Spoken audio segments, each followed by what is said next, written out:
sublime, jubilosa paz de Cristo Jesus, o nosso Senhor. Amém. Saudamos também a você que está conosco através aí da transmissão. Já foi saudado pela nossa irmã Adriana. Mais uma vez lhes damos as boas-vindas. Que a bênção do Senhor seja com o seu coração. Muito bem, irmãos.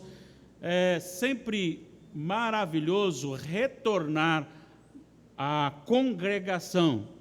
A gente cultua a Deus constantemente, a gente cultua a Deus em casa, no serviço, no lazer. A nossa vida tem que ser um culto racional a Deus. A palavra de Deus nos orienta disso, porque nós somos o templo do Espírito Santo, né? Somos o templo do Espírito Santo.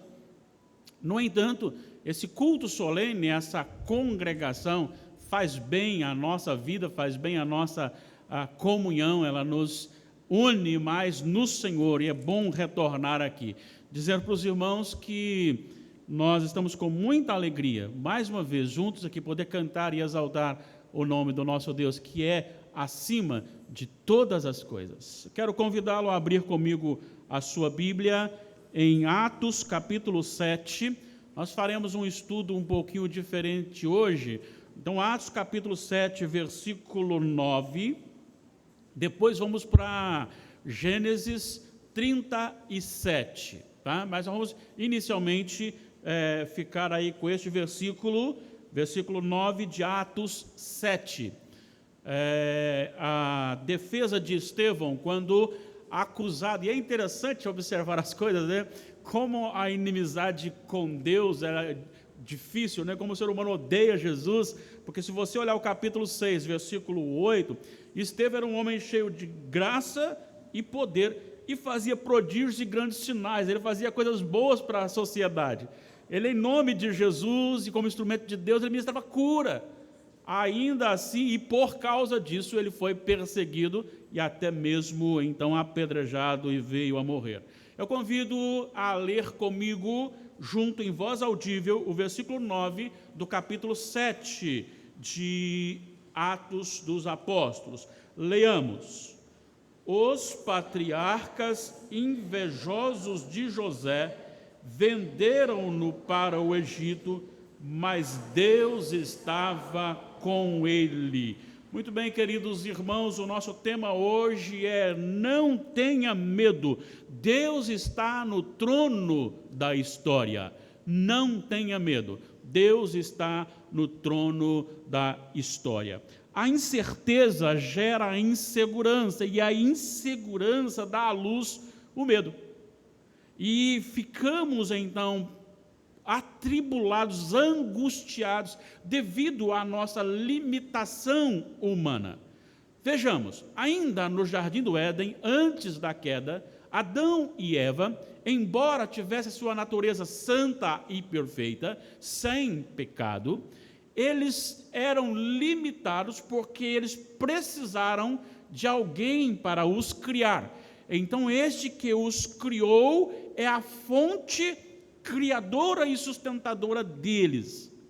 Principalmente depois da queda, aí sim, o homem morreu espiritualmente, aflorou-se a sua natureza carnal, e o príncipe deste mundo, diz o apóstolo João, o mundo jaz no maligno, cegou os olhos de todo ser humano para a salvação.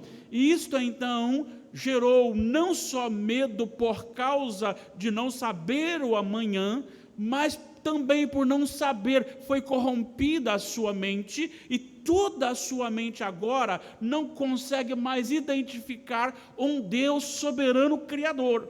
E começam a aplicar a sua existência a algo mais absurdo que se possa imaginar, uma grande explosão. A partir daí surgiu tudo. E isso é mais absurdo do que a nossa própria fé da criação. No entanto, a cegueira conduz para isso. Não só de como nós viemos, mas qual a nossa missão aqui.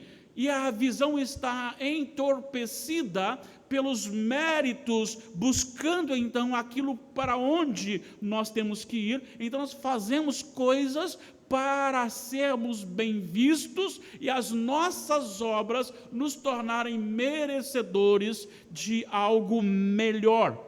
Alguns pensam na questão da reencarnação, e para a tristeza nossa, a rede social será um dos itens usados para as condenações, né, para o juízo, mas a rede social mostra crentes dizendo, aqueles joguinhos do Facebook, quem que eu era na outra vida.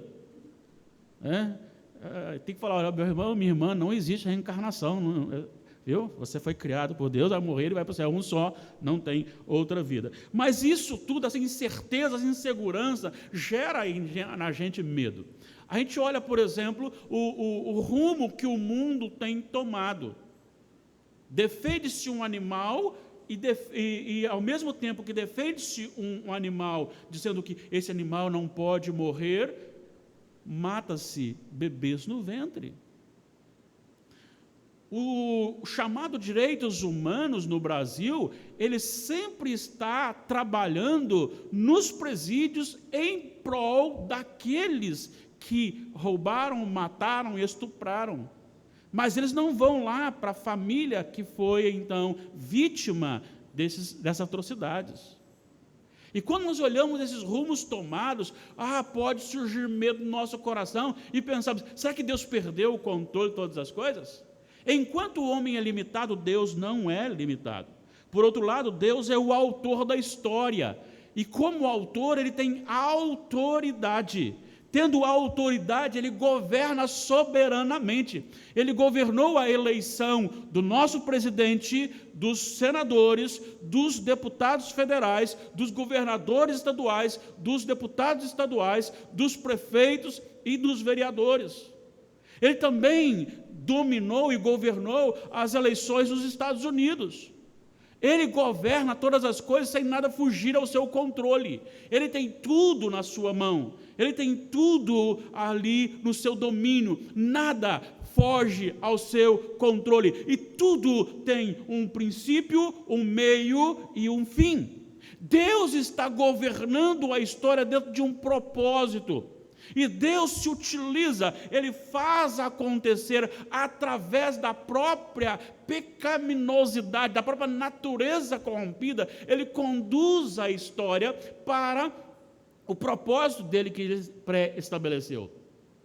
Eu quero hoje, justamente embasado na história de José, assim como nós lemos ali em Atos, Estevão citando a história e dizendo que os patriarcas invejosos venderam José, mas o Senhor era com ele. E eu quero destacar aqui algumas lições, tem muitas outras, você vai descobrir aí no texto, mas eu quero destacar algumas lições aqui na vida de José, que vão comprovar o governo soberano de Deus nas coisas que nós achamos que estão erradas, naquilo que nós achamos que está complicado e que nos causa medo. E eu quero então embasar, são 8 afirmações, e todas elas então vai começar da seguinte forma: o Senhor era com ele.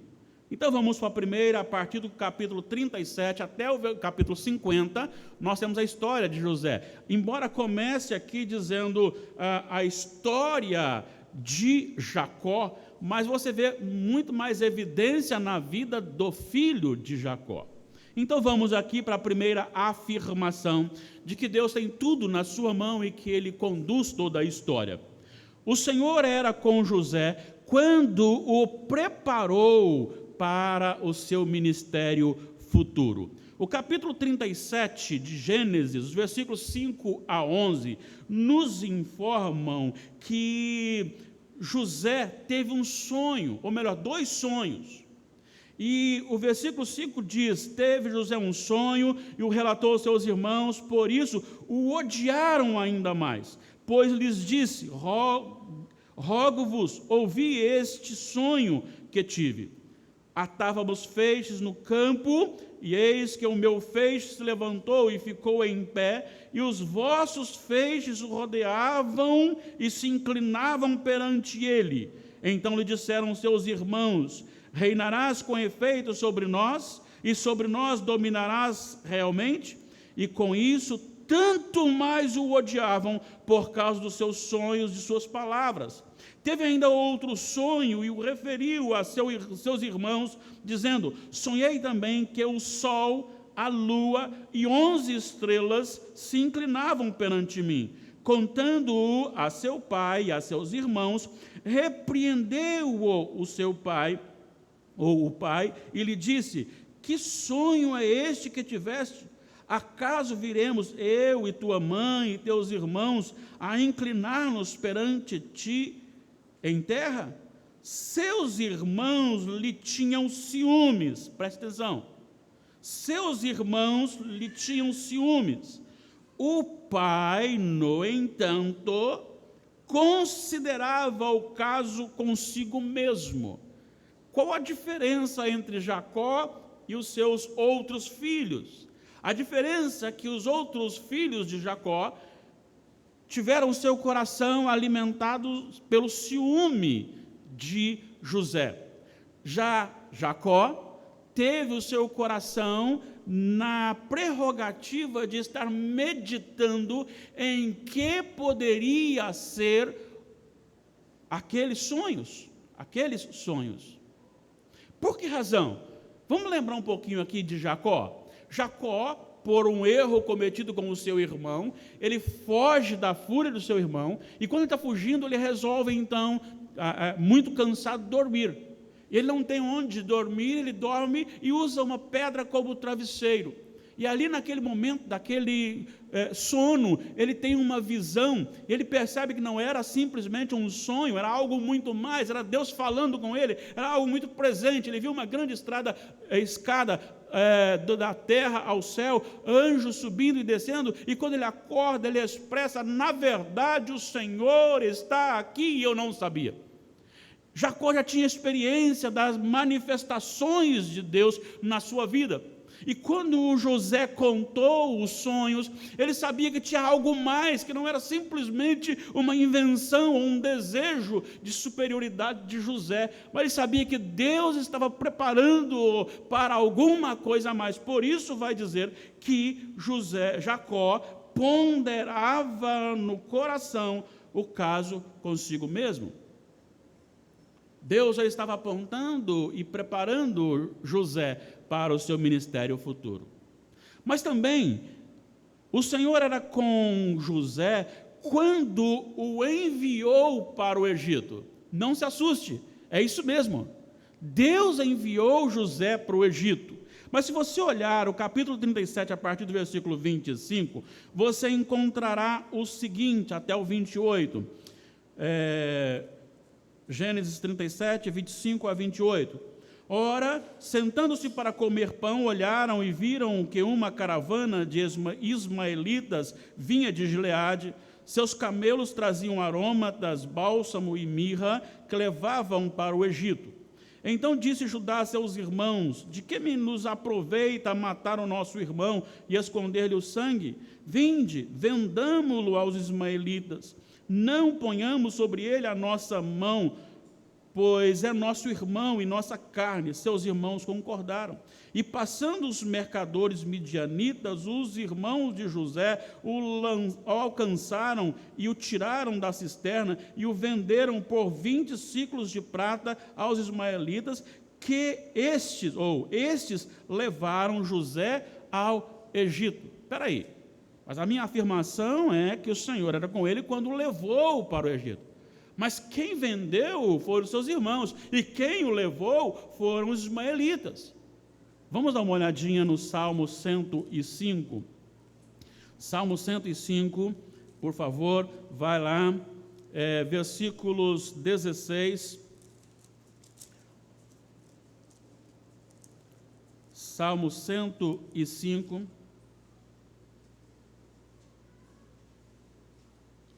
Versículo 16 ao 22, assim o salmista diz: fez vir fome sobre a terra e cortou os meios de se obter pão.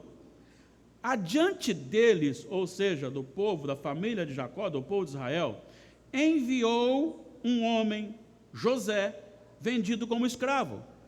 Quem enviou? Deus. através da maldade dos seus irmãos, cujos pés apertaram com grilhões e a quem puseram em ferros, até cumprir-se a profecia a respeito dele.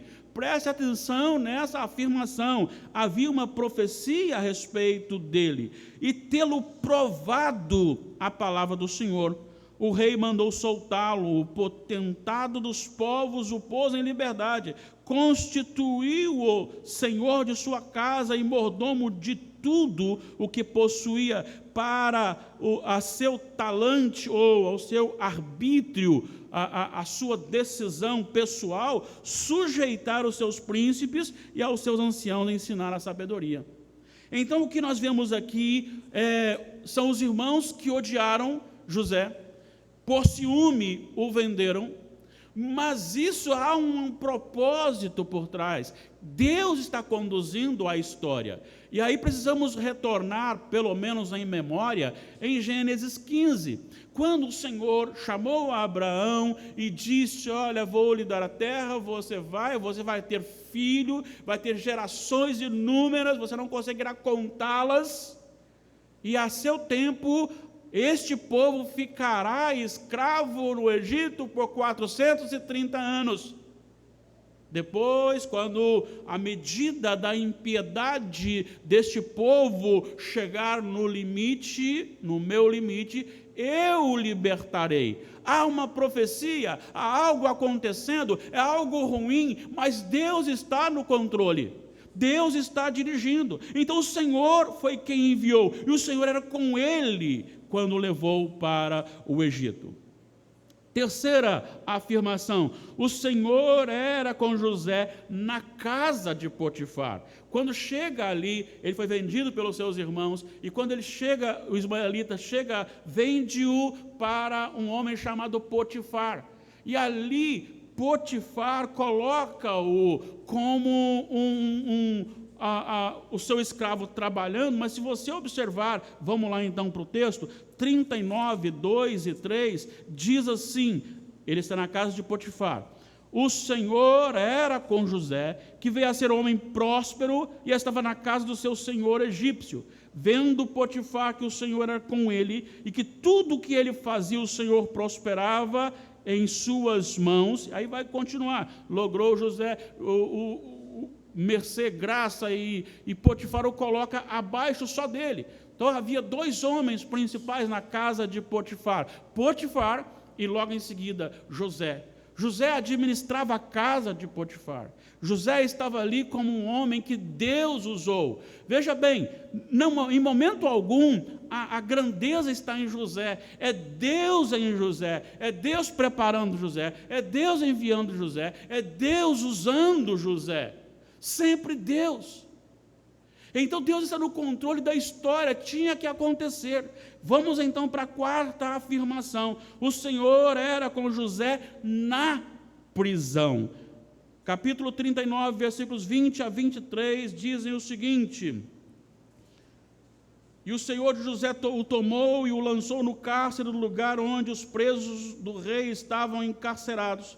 Ali ficou ele na prisão. O Senhor, porém, era com José. Mais uma vez, o Senhor, porém, era com José. Ele foi benigno e lhe deu mercê ou graça perante o carcereiro, o qual confiou às mãos de José todos os presos que estavam no cárcere, e ele fazia tudo quanto se devia fazer ali, e nenhum cuidado tinha o carcereiro de todas as coisas que estavam nas mãos de José, porquanto o Senhor era com ele, e tudo que ele fazia, o Senhor prosperava. Algumas coisas importantes aqui nessa afirmação da prisão. Olha, meu irmão, minha irmã, você precisa ser fiel ao Senhor em qualquer circunstância, mesmo que isso lhes custe a sua liberdade. Por que José foi preso? José era o homem abaixo de Potifar. Potifar tinha confiado a José todas as coisas. E aí, um belo dia, a esposa de Potifar deseja impuramente José. E ela o instiga, e ela o busca.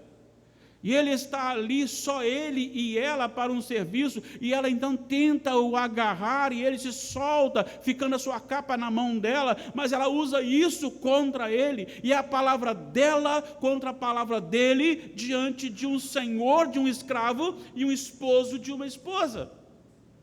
Consequentemente, sem dar razão, Potifar o leva e o põe na prisão, mas Deus está conduzindo José para a prisão, e Deus o coloca ali. Mas o mais importante é a fala de José para aquela mulher: eu não posso pecar contra o meu Deus e contra o meu patrão, contra o meu Senhor. Irmãos, precisamos de homens e mulheres que tenham essa determinação de José. Nós precisamos de homens e mulheres que sejam capazes de pagar o preço por fidelidade a Deus, principalmente no tempo atual. Nós precisamos de homens e de mulheres fiéis aos princípios da palavra de Deus, que não se deixam sucumbir diante da pressão popular. E ali na prisão, não interessa o lugar que José estivesse, ele sempre era bênção. Ele era bênção com seu pai o amava grandemente. Ele era bênção com Potifar o amava muito. Ele era bênção na prisão, o carcereiro o amava muito. Não é porque ele era bonzinho, não é porque ele era esperto, não é porque ele sabia lidar com a internet muito bem, não é porque ele sabia mexer em todos os projetos, mas é porque o Senhor em todo o tempo estava com ele. O Senhor agindo na história e conduzindo a sua vida. Não interessa onde você está, não interessa o que você anda fazendo no sentido de popularidade.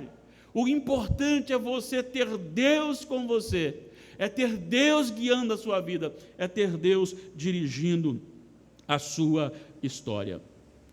Quinta afirmação: o Senhor era com José quando revelou os sonhos do padeiro-chefe e do copeiro-chefe na prisão. Capítulo 40, versículos 9 a 14. Vão narrar aí, eu vou só citar, você pode olhar e conferir. Vão citar que junto com ele tinham 2 presos, um padeiro-chefe e um copeiro-chefe. E ali os 2 tiveram sonhos semelhantes, porém com desfechos diferentes. E eles ficaram perturbados, e Deus então usou aquele momento e aquele homem chamado José para dar-lhes então a revelação daqueles sonhos. E isto então é feito de forma extraordinária, porque vai dizer que quando José recebe aquilo que é colocado como sonho, ele vai então passar a informar, versículo 12, esta é a sua interpretação. E aí ele dá a interpretação para um e a interpretação para outro. Mas veja bem, olha só como Deus faz as coisas. Porque ele disse, e o padeiro-chefe foi executado, como ele disse, e o copeiro-chefe voltou à sua função. Ele disse: quando você chegar lá, lembra de mim, porque eu estou aqui injustamente. O que aconteceu com o copeiro-chefe? Esqueceu. Simplesmente esqueceu. Como o mundo está dessa forma, né? Como nós lembramos das pessoas enquanto precisamos das pessoas. Quando nós saímos da necessidade, nós esquecemos das pessoas também. Mas o Senhor era com ele ali. Outra afirmação, a sexta: o Senhor era com José quando na presença de Faraó interpretou o seu sonho e ainda lhe deu dicas de como lidar com a situação. 41, 14 a 36. Faraó tem um sonho, e aquilo o perturba muito. E aí então ele fica assustado. Se você observar, vamos rapidamente para essa leitura, a partir do versículo 14. Então Faraó mandou chamar a José. Por que ele mandou chamar a José? Porque agora,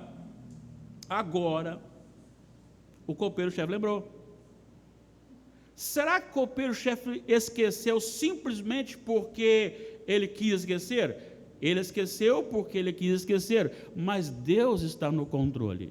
E aí, dentro disso, ele vai agora dizer: olha, tem um homem, eu conheço um homem, e esse homem revela sonhos, ele tem sabedoria para isso, ele mostra os seus resultados. Então, versículo 14, Faraó mandou chamar a José e o fizeram sair à presença da masmorra. Ele se barbeou, mudou de roupa e foi apresentar-se a Faraó. Este lhe disse: tive um sonho. E aí vai dizer: não há quem interprete. Ouvi dizer, porém, que a teu respeito, que quando ouves um sonho, podes interpretá-lo. Olha só o versículo 16. Respondeu-lhe José: não está isto em mim. Espera aí, ele está diante de Faraó. Ele tinha toda a possibilidade, humanamente falando, de ganhar a posição de um superior, mas ele diz: isto não está em mim, mas Deus dará a resposta favorável. É a experiência de alguém submisso a Deus, que sabe que se Deus não lhe abrir e lhe revelar, ele não sabe nada. E ali Deus é com ele. Deus é com ele não apenas para revelar o sonho, mas Deus é com ele também para projetar a solução do problema. Deus é com ele para projetar a solução do problema. Sétima afirmação: o Senhor era com José quando elevado ao cargo de governador do Egito, evitando que a terra morresse de fome. Capítulo 41, 37 a 57. E quando ele terminou de expor o plano, dizendo: olha, o senhor pode fazer isto, ele disse: olha, não tem ninguém mais sábio que você, por favor, assuma o governo, então, você será abaixo de mim. E José começa a trabalhar movido por Deus, para que naqueles 7 anos de fartura, recolhesse tudo aquilo que pudesse recolher, e depois então ele tivesse capacidade, o Egito tivesse capacidade para sustentar, para abençoar todos os povos circunvizinhos. Deus era com José em todo momento, seja na sua casa, seja na casa de Potifar, seja na prisão, seja na presença de Faraó, seja como governador. O Senhor era com ele. Deus está conduzindo tudo. Não havia nenhuma possibilidade de José poder pensar assim: eu estou hoje como governador porque eu fiz por merecer. Até porque ele foi tirado da masmorra para a posição de governador. É Deus agindo. É Deus agindo na história. 8ª e última afirmação: o Senhor era com José quando perdoou a seus irmãos do mal que eles havia feito. Veja bem, versículos 45, capítulo 45, versículos 4 a 8, nós encontramos o seguinte: disse José a seus irmãos: agora chegai-vos a mim. E chegaram-se. Então disse: eu sou José, vosso irmão, a quem vendeste para o Egito. Agora, pois, não vos entristeçais, nem vos irriteis contra vós mesmos por me haverdes vendido para aqui, porque para a conservação da vida Deus me enviou adiante de vós. Porque se houve 2 anos de fome na terra, e ainda restam 5 anos em que não haverá lavoura nem colheita, Deus me enviou adiante de vós para conservar vossa sucessão na terra e para vos preservar a vida por um grande livramento. Assim não fostes vós que me enviaste para cá, e sim Deus, que me pôs por pai de Faraó e senhor de toda a sua casa e como governador em toda a terra do Egito. Gente, há algo extraordinário neste desfecho. Por quê? Qual a habilitação? O que motivou José a ministrar perdão àqueles que só lhe fizeram mal? O que levou José a tomar essa decisão é porque o seu coração estava tomado por Deus. É porque a sua vida era tomada por Deus. E não é só uma coisa de uma imposição que José então dizia, eu sou obrigado a fazer, mas ele tinha consciência do agir de Deus na sua história. Preste atenção quando ele vai dizer assim, olha, vocês fizeram mal contra mim, mas por trás disso tinha Deus. Deus fazendo com que eu fosse usado para que a vida permanecesse na terra. Deus usou, olha só o versículo 8, assim não fostes vós que me enviaste para cá, e sim Deus. Isso justifica o ato dos seus irmãos? Não. Os seus irmãos tiveram e terão que responder pela sua crueldade. Tanto é que eles sofreram amargamente pela presença de José. No entanto, ele tinha consciência que Deus estava dirigindo a história. Gente, que homem poderia chegar a este ponto? Vendido, odiado pelos irmãos, vendido pelos irmãos, escravo na casa de Potifar, enganado, ou melhor, instigado e depois acusado falsamente por uma mulher, levado à prisão, e ali ficado 2 anos preso. Irmãos, talvez se fosse a teologia de hoje, a teologia contemporânea, nós teríamos então aquele famoso hino, né? Chegou a hora, tem sabor de mel, tem sabor de mel. Agora é hora de colocar vocês lá como escravos e eu aqui em cima. Não é assim que algumas teologias pregam? É muito comum você ouvir profecias de tal forma. Você hoje foi menosprezado, mas aquele que te menosprezou vai ter que bater palma para você. José tinha tudo isso, mas só que ele tem uma visão não de uma teologia fraca, medíocre, doentia, mas ele tinha a real certeza do governo, tudo era de Deus. Você não vê em momento algum aqui, e quando alguém o exalta, ele diz, não, eu não posso, é Deus. Deus era com ele, Deus era com ele, Deus era com ele. Deus me mandou para cá. Vocês agiram errado, mas Deus me mandou para cá. Sabe o que me faz lembrar disso aqui, irmãos? Isso me faz lembrar que José, ele é um tipo de Cristo. Veja bem, ele foi rejeitado porque ele disse que Deus o havia chamado para algo especial. Jesus foi crucificado porque ele disse que era o Filho de Deus. José foi vendido, Jesus foi vendido. José foi rejeitado, Jesus foi rejeitado. A razão do ódio contra José não era porque ele era um mau rapaz, mas era inveja. Jesus da mesma forma.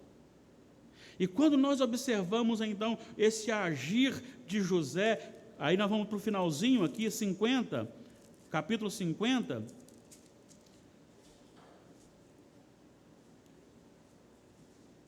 (15 a 21).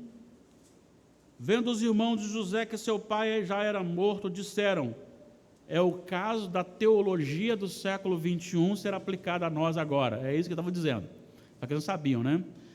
É o caso de José nos perseguir e nos retribuir certamente o mal todo o que lhe fizemos.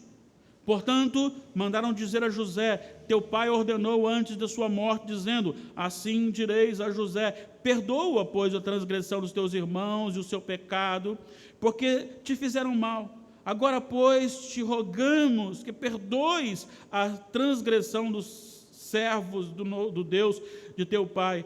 José chorou enquanto eles falavam. Depois vieram também seus irmãos, prostraram-se diante dele e disseram, eis-nos aqui por teus servos. Respondeu-lhes José, não temais, acaso estou eu em lugar de Deus?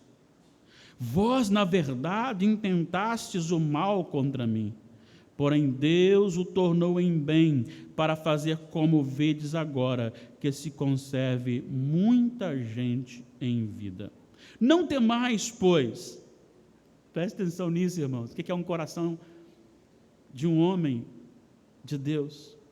Não temais, pois, eu vos sustentarei a vós outros e a vossos filhos. Assim os consolou e lhes falou ao coração. Eu queria fazer uma breve aplicação disso para a nossa vida.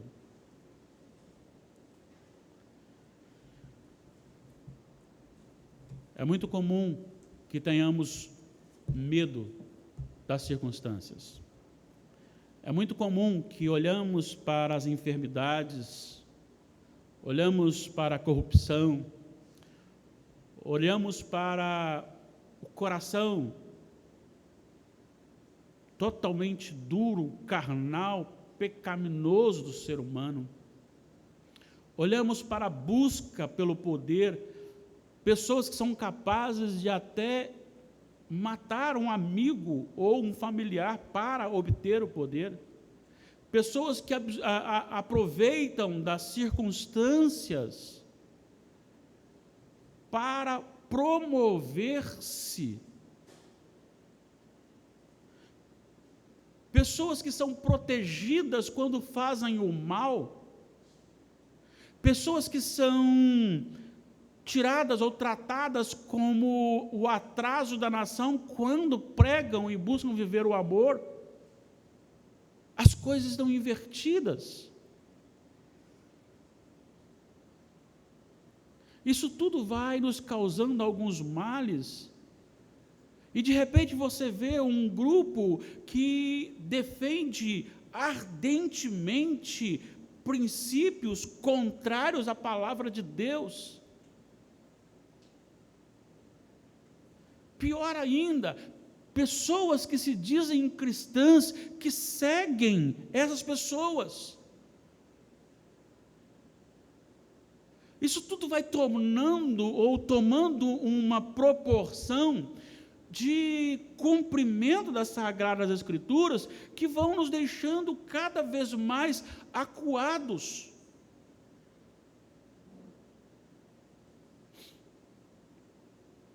No entanto, nós precisamos ter o nosso coração como o coração de José e entender que tudo o que acontece em todo lugar, Deus está no controle.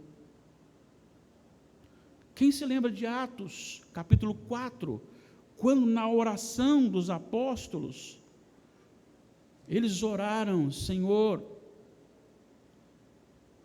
aconteceu agora, porque Pilatos, as autoridades, os anciãos e o povo se uniram contra o teu santo servo Jesus, a qual ungiste. Estes que tu predeterminaste para fazê-lo. E é isso que eu queria dizer para vocês. Veja bem, aquilo que está acontecendo na sua vida, de ruim ou de mal, aquilo que não tem lhe agradado, saiba de uma coisa, ainda que você não entenda o que está acontecendo agora, busque o Senhor, seja fiel ao Senhor, porque o Senhor está conduzindo a história. O mal continuou de Pilatos, continuou dos anciãos, continuou dos povos, o mal continuou e culpa aqui para os irmãos de José. No entanto, Deus tem o controle disso, Ele tem um propósito maior. E o propósito dele é que Ele seja glorificado no final de todas as coisas.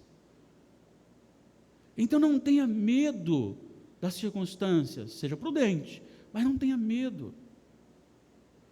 O que tiver de acontecer com você, acontecerá, porque Deus tem um propósito para a sua vida. E você que está comigo aqui, você que está assistindo comigo, se nós somos de Deus, então se aplica em nós Romanos 8, 28. Sabemos que todas as coisas cooperam para o bem daqueles que amam a Deus. Volto a falar, não isenta a responsabilidade daquele que faz o mal. E Deus não coloca o mal para que ele faça. Deus apenas tira a mão e ele age segundo a sua natureza caída. Descansemos no Senhor. Não importa, já teve períodos que a vida financeira estava melhor e eu podia fazer algumas coisas a mais, um carro melhor, uma casa melhor, uma viagem, ok, glória a Deus por isso. Hoje eu não vivo para carro, nem você, nós não vivemos para carro, nós não vivemos para casa, nós não vivemos para viagem, nós vivemos para a glória de Deus.